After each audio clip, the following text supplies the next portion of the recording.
कौन सा best serum है आपके लिए? अगर आपकी एक्ने है तो आपको कौन सा सीरम यूज करना है, पिगमेंटेशन के लिए कौन सा सीरम यूज करना है, डार्क स्पॉट्स के लिए कौन सा, रेडनेस के लिए कौन सा? क्या बहुत कंफ्यूजन हो जाती है? इतने सारे सीरम्स मार्केट में और आपको नहीं समझ में आता है आपके लिए कौन सा बेस्ट सीरम रहेगा? अगर हाँ तो ये वीडियो आपके लिए है। इस वीडियो में मैं आपको बताऊंगी कौन सा बेस्ट सीरम है एक्ने या पिंपल्स के लिए, पिगमेंटेशन के लिए, एजिंग के लिए, ड्राई डिहाइड्रेटेड स्किन के लिए और अगर आपकी स्किन में रेडनेस है तो उसके लिए। ये सारे टाइम स्टैम्प्स मैंने डिस्क्रिप्शन बॉक्स में मेंशन किए हैं। हाय, मैं जोली स्किन क्लिनिक से डर्मेटोलॉजिस्ट डॉक्टर निरुपमा और मैं इस चैनल पे स्किन केयर और हेयर केयर से रिलेटेड वीडियोस बनाती हूँ हिंदी में। अगर आपको ऐसे वीडियोस अच्छे लगते हैं तो आप हमारे चैनल को सब्सक्राइब कर सकते हैं और आप इंस्टाग्राम पे भी मुझे फॉलो कर सकते हैं। तो सबसे पहले बात करते हैं बेस्ट सीरम्स की। अगर आपको एक्ने या पिंपल्स हैं तो बेसिकली आपको ऐसे सीरम चाहिए जो ब्लैक हेड्स रिड्यूस करें, एक्ने को रिड्यूस करें, रेडनेस जो हो रही है ब्रेकआउट की वजह से उसे रिड्यूस करें, साथ ही साथ जो ऑयल प्रोडक्शन एक्सेस में हो रही है उसे रिड्यूस करें। तो आप कुछ इंग्रेडिएंट्स देख सकते हैं जो आपकी सीरम में हो,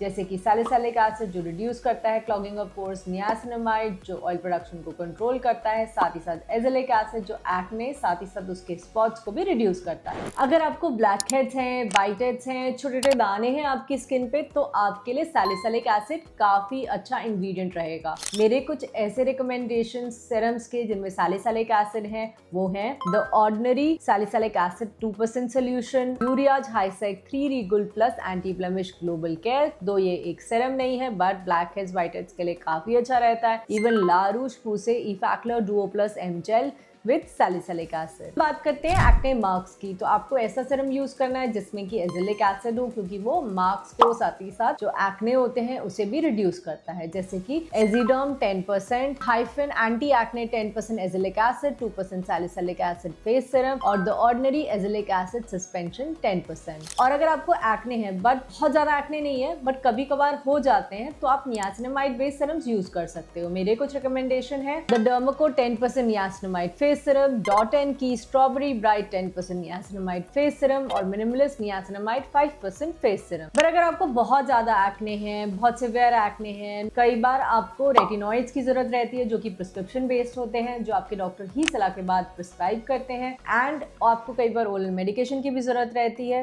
बट वो भी प्रिस्क्रिप्शन के बाद ही आपको यूज करनी चाहिए। बात करते हैं सीरम्स पिगमेंटेशन के लिए। तो अगर आपको पिगमेंटेशन है यानी कि अनइवन स्किन टोन है कई बार या फिर डलनेस है स्किन में, डार्क स्पॉट्स हैं, मिलाज्मा है, डीप पिगमेंटेशन है, तो आपको ऐसे इंग्रेडिएंट्स की जरूरत है जो आपकी स्किन को ब्राइटन भी करे और पिगमेंटेशन को रिड्यूस भी करे। कुछ इंग्रेडिएंट्स जो इसमें हेल्प करते हैं वो है vitamin C, kojic acid, alpha arbutin and tranexamic acid. तो अगर आपको डार्क स्पॉट्स हैं जो कि एक्ने के बाद कई बार हो जाते हैं तो उसके लिए आपको ऐसे सीरम्स यूज करने चाहिए पिगमेंटेशन को रिड्यूस करने वाले जिनमें कोजिक एसिड हो। ये हेल्प रिड्यूस करेगा स्पॉट्स को। तो मेरे कुछ रिकमेंडेशन है The Derma Co 2% kojic acid face serum, doctor Sheth's Kesar and 2% kojic acid ampoule serum and Lotus Derma Botanics kojic acid plus multiberry high dose serum. अगर आपको मिलाज्मा है, स्टबर्न पिगमेंटेशन है या डीप पिगमेंटेशन है तो कई बार आपको ऐसे सीरम्स की जरूरत रहती है जिसमें कि ट्रिनिक्समिक एसिड हो। हाउएवर कई बार अगर बहुत डीप पिगमेंटेशन मिलाज्मा है तो सीरम्स भी हेल्प नहीं कर पाते,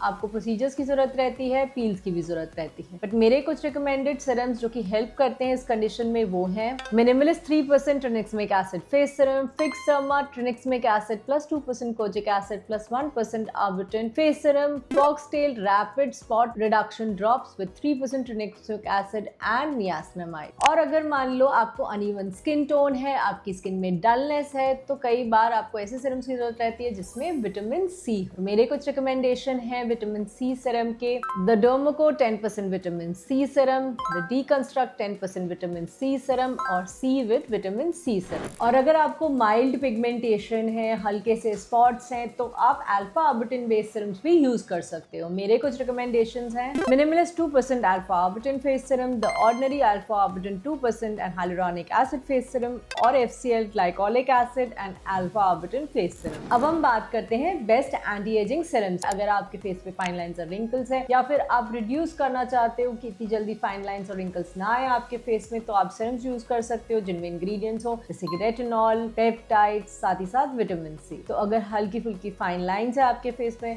और आप प्रिवेंट भी करना चाहते हो फाइन लाइंस, तो आप रेटिनॉल बेस्ड सीरम्स यूज कर सकते हो। मेरे कुछ रिकमेंडेशंस हैं reti glow night serum, Sesderma Reti Age anti ageing face serum और सेरावी रीसर्फेसिंग रेटिनॉल सीरम। और अगर आपकी स्किन में लॉस ऑफ फर्मनेस दिख रही है, अगर आपकी स्किन बहुत ज्यादा सेंसिटिव है, तो कई बार हम पेप्टाइड बेस्ड सीरम्स भी प्रिस्क्राइब करते हैं, जैसे कि hyphen 10% power peptide cocktail serum, conscious chemist 6% peptide complex collagen boosting serum, minimalist 10% multi peptide face serum. ये हेल्प इंप्रूव करेंगे स्किन की इलास्टिसिटी को, इवन फर्मनेस को इंप्रूव करेंगे। और अगर हम as an anti aging serum ऐसा कोई सीरम चाहते हैं जो स्किन की रेडियंस को इंप्रूव करे, ब्राइटनेस को बेटर करे, तो आप vitamin C based serums use कर सकते हो। मैंने पहले भी अपने विटामिन सी बेस्ड सीरम्स की रिकमेंडेशन आपको अभी दिए हैं। तो हम बात करते हैं अगर आपकी ड्राई डिहाइड्रेटेड स्किन है, यानी कि आपकी स्किन में फ्लेकीनेस है, काफी ज्यादा ड्राई फील होती है, टाइट फील होती है, तो आपको यूज करने चाहिए hyaluronic acid based serums, ceramides use करने चाहिए, साथ ही साथ पैंथेनॉल यानी विटामिन B5 बेस्ड सीरम्स या क्रीम्स आप यूज कर सकते हो। मेरे कुछ recommendation of hyaluronic acid based serums हैं L'Oreal Paris Revitalift serum, Minimalist hyaluronic acid plus PGA 2% face serum, Foxtale hydrating serum with hyaluronic acid. आपका अगर स्किन बैरियर काफी ज्यादा कॉम्प्रोमाइज्ड है, तो उस केस में आपको सेरामाइड बेस्ड सेरम्स और मॉइस्चराइजर्स की भी जरूरत रहेगी। सेरामाइड बेस्ड मॉइस्चराइजर्स ज्यादा कॉमन है, जैसे कि सेरावी मॉइस्चराइजिंग क्रीम्स। और अगर आपकी स्किन काफी ज्यादा इन्फ्लेम्ड है, तो आप जरूर देखिए कि आपके सीरम में पैंथेनॉल हो यानी कि विटामिन B5 हो, ये भी काफी हेल्पफुल रहेगा। अब हम बात करते हैं अगर आपकी स्किन में बहुत ज्यादा रेडनेस है, वो सेंसिटिव है, बहुत ज्यादा इन्फ्लेम्ड है, तो आपको ऐसे इंग्रेडिएंट्स यूज करने चाहिए जो काम करेंगे, स्किन को सूथ करेंगे, जैसे कि सीका, सेरामाइड्स एंड नियासिनामाइड। तो मेरे कुछ रिकमेंडेशंस हैं dot and key cica plus 10% niacinamide spot reduction face serum, Cetaphil cica serum, doctor Jart Cicapair intensive soothing repair treatment lotion. तो आई होप आपको समझ आया होगा कि आपके लिए कौन सा बेस्ट सीरम है, और आपने ऐसे ही कोई सीरम नहीं यूज करना स्टार्ट करना चाहिए। आपको अपने स्किन कंसर्न के बेसिस पे ही सीरम चूज करना चाहिए। अगर आपको ये वीडियो अच्छा लगा तो ज़रूर बताइएगा कमेंट बॉक्स में। अगर आपके कोई क्वेरीज हैं, क्वेश्चंस हैं, तो आप पूछ सकते हैं कमेंट बॉक्स में। Thank you for watching.